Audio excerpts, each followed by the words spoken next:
जी अस्सलामुअलैकुम। अपना चैनल पीके पर खुश आमदीद कहते हैं सब भाइयों को। उम्मीद है सब भाई खैरियत से होंगे। दोस्तों आज हम मौजूद हैं लाहौर मार्केट में। लाहौर मार्केट में जिस शोरूम पर आज हम मौजूद हैं, ये लाहौर मार्केट में सबसे पुराना यही शोरूम है। ये मलक सईद फार्म इंडस्ट्री, ठीक है। यहाँ के ओनर मलक नवीद साहब से अभी कुछ बातचीत करते हैं, कुछ मालूमात लेते हैं कि मार्केट में क्या रेट्स वगैरह चल रहे हैं। अगर कोई शोरूम वाला देता है पुराने रेट्स पर, वो कौन सा शोरूम है जिस पर यानी कि पुराने रेट्स पर हमें यानी कि ट्रैक्टर वगैरह मिल जाएंगे। कुछ मालूमात वगैरह लेते हैं। मेरा नाम जी मलक नवीद है। साडे शोरूम का नाम मलक सईद फार्म है। अच्छा जी। ते शोरूम अपना काफी पुराना है ते आज इस मार्केट च सब तो पुराना साडा ट्रैक्टर का शोरूम है। अच्छा जी। ते बाकी हुण भाई रियाज तुहाडे लागे खड़े ने, सानू रेट दसो कि रेट जेडे वध गए। रेट कंपनी ने बता दिते ने जी अज तो। रेट 240 हो गया 17,95,000 दा, 260 हो गया 20,75,000 दा, 260 स्पेशल एडिशन हो गया 21,15,000 दा, 360 हो गया 21,95,000 दा, 375 हो गया 27,66,000 दा, 385 हो गया 28,60,000 ਦਾ, 385 4x4 37,30,000 ਦਾ। 40 ਲੱਖ ਕਿੰਨੇ ਦਾ ਹੋ ਗਿਆ ਤੁਹਾਨੂੰ? ਪਿਛਲੇ ਰੇਟ ਵੀ ਯਾਦ ਨਹੀਂ ਆਏ ਪਹਿਲੇ 1524 ਦਾ ਸੀ, ਹੁਣ 1795 ਦਾ ਹੋ ਗਿਆ। 1795 ਦਾ 240 ਹੋ ਗਿਆ। ਹਾਂਜੀ। ਤੇ ਜਿਹੜਾ 260 ਹੈ ਉਹ ਪਹਿਲੇ ਹੈਗਾ ਸੀ 1756 ਦਾ। ਹਾਂਜੀ। ਹੁਣ ਹੋ ਗਿਆ ਇਹ 20,75,000 ਦਾ। 20,75,000 ਦਾ। ਤੇ ਜਿਹੜਾ ਸਪੈਸ਼ਲ ਐਡੀਸ਼ਨ ਹੈ ਉਹ 1799 ਦਾ ਸੀ। ਹਾਂਜੀ। ਉਹ 21,15 ਦਾ ਹੋ ਗਿਆ। 21,15 ਦਾ ਹੋ ਗਿਆ ਜੀ। ਤੇ ਇਸ ਤੋਂ ਬਾਅਦ ਅਗਲਾ ਜਿਹੜਾ ਟਰੈਕਟਰ ਹੈ ਜੀ 360 ਦੇ ਕੋਲ ਲੈਂਦਾ ਨਹੀਂ ਕਿ ਨਾ ਪੁੱਛਦਾ। ਹਾਂਜੀ। 75 ਵੀ ਕੋਈ ਨਹੀਂ ਲੈਂਦਾ।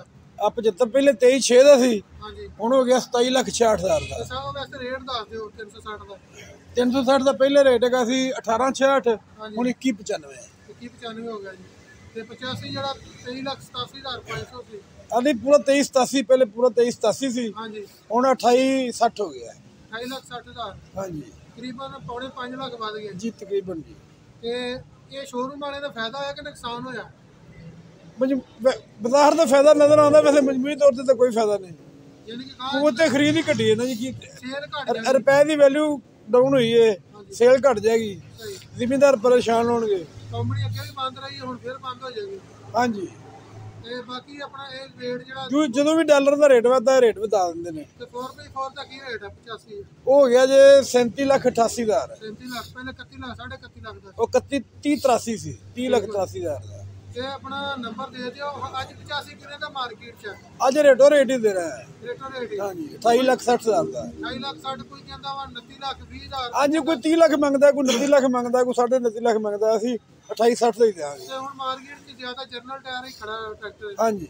ਤੇ ਕੱਲ ਜਿਹੜੇ ਲੈ ਗਏ ਨੇ ਉਹ ਸਹੀ ਰਹਿ ਗਏ ਨੇ। ਆ ਬਹੁਤ ਫਾਇਦੇ ਜਾਏਗਾ। ਠੀਕ ਹੈ ਜੀ। ਮਲਕ ਸਾਹਿਬ ਆਪਣਾ ਨੰਬਰ ਦੱਸ ਦਿਓ। ਮੇਰਾ ਨੰਬਰ ਹੈ ਜੀ 0300 414 7798। बिल मुकाबल मिलत ट्रैक्टर मलक सईद फार्म इंडस्ट्री। बस रेट पूछने वाले बड़े ने, लैन कोई नहीं आया। पुराने रेटा हिसाब लाए सन तो रेट वध गया दे सकते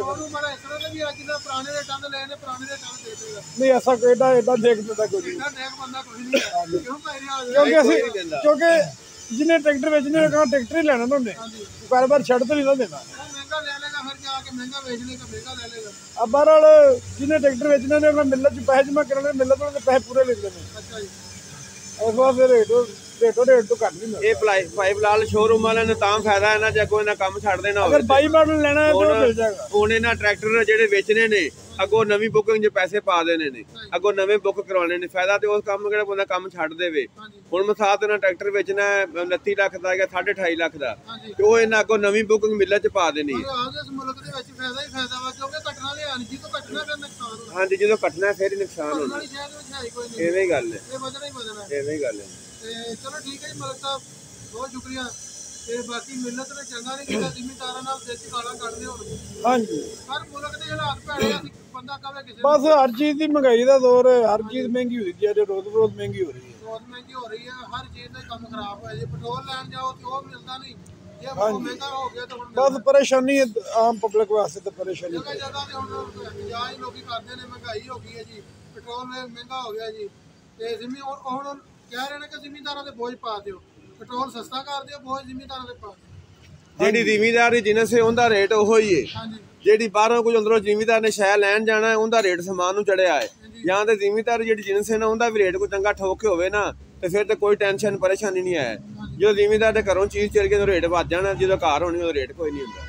ਚਲੋ ਕੋਈ ਨਹੀਂ ਜੀ, ਫੈਸਲੇ ਇੱਥੇ ਵੀ ਹੋਣੇ ਨੇ ਉੱਤੇ ਵੀ ਹੋਣੇ ਨੇ, ਫਿਰ ਐਵੇਂ ਗੱਲ ਹੈ। ਚਲੋ ਅੱਲਾ ਪਾਕਿਸਤਾਨ ਦੀ ਖੈਰ ਕਰੇ। ਖੈਰ ਕਰੇ ਜੀ।